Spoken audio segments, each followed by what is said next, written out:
Hi, I'm Marty Nemko. I grew up in true poverty, new immigrants, Holocaust survivors, grew up in a tenement in the Bronx these first 5 years or so. And certainly nobody gave me any silver spoons, but I'm now comfortable, as they say. And I thought I would share with you what's worked for me. My first money memory was when in school they had encouraged us to open a savings account. And I remember going to the bank and seeing interest. Each deposit was in black, but the interest you got was in red. And of course, I didn't know that the value of that money was decreasing through inflation, but it seemed wonderful to me that I could make money without doing anything, just putting the money in a safe place.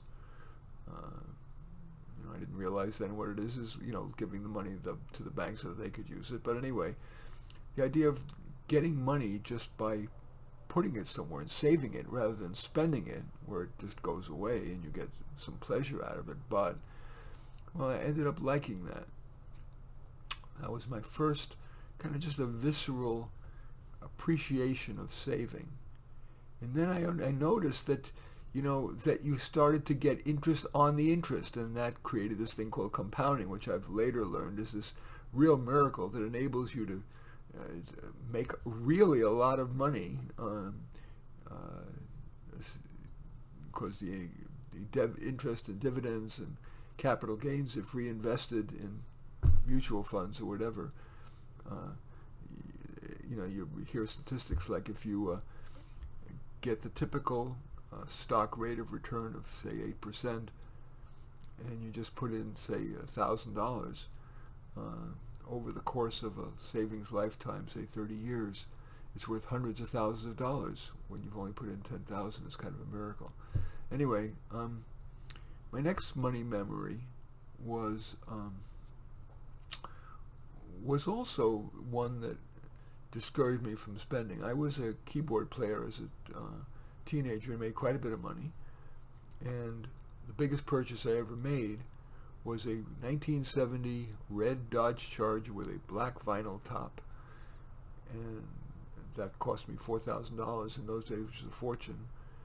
And 6 weeks after I got it, I got into it. The car was totaled, and kind of just, it gets not rational. Again, emotionally, it made me think of how evanescent the benefits of spending can be.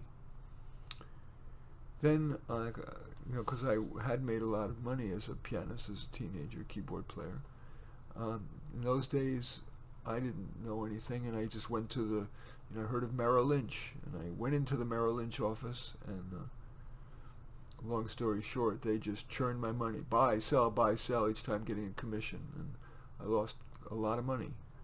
Buy IBM, buy IBM. Who could bet against IBM? But then it was buy, sell, and I ended up losing money. Then I heard about Vanguard, which is, those of you who were watching some of my videos, my hero is John Bogle, the founder of Vanguard and the chief promulgator of index funds, low-cost index funds.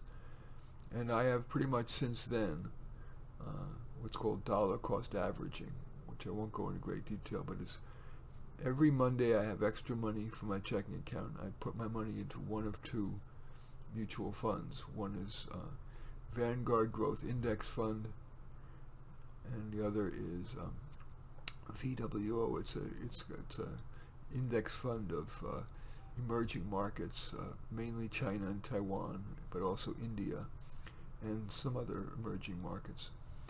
And I think it's too complicated to go into it, but really that aforementioned compounding of every time it declared a capital gain or a dividend, it reinvests it. It ends up buying more shares when prices are low and fewer shares when prices are high, automatically, effortlessly, easily. And Vanguard's costs of investing are so low, and that it's also tax advantaged because they don't have many capital gains to declare, which you have to pay tax on. It's been a miracle, and I've made a lot of money just by gently tending to not spend, and when I had extra money, investing it on the next Monday. That was my rule, because there was a study that showed the prices are lowest on Monday on average. Of course, it varies.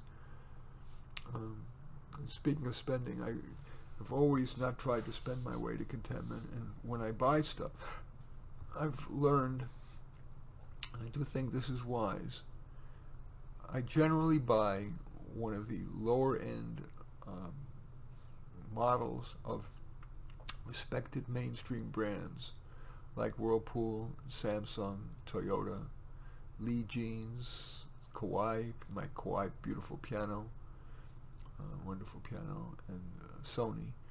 Names like that, they generally make high quality products, but because they make so many, you get the economies of scale, and of course they have high-end products to try to get you to spend a lot of money, but they also, the same expertise that goes into the high-end versions of models of their products also goes into the low-end versions, and maybe even they put their really best people on the low-end version because more people buy the low-end version, so you're really getting wonderful products. And there's always exceptions, but I've had great experience with that, and that's saved me a lot of money. And finally, the only thing I want to say is that my previous video, one of my recent videos, was how I give charity. I do believe in giving charity, a fair degree of charity, and I won't go into detail here. I encourage you to watch my video, which is how I decide whom and what to give money to. But the short answer is I try to give to individuals, even if it's not tax deductible, who I feel not only could use the money, but have likely ripple effect that would enable them to be contributory to society in some important way, potentially. And to nonprofits, causes that I believe have potential ripple effect, but that are not popular, they're not heavily funded. They're usually not large organizations, or there's a specific initiative that isn't popular or whatever. And like I do believe in low-income gifted kids having great unmet potential, and so I donate money to charities like that. Anyway, those are the that's money and me, and maybe there's lessons in there. Let me try to reiterate.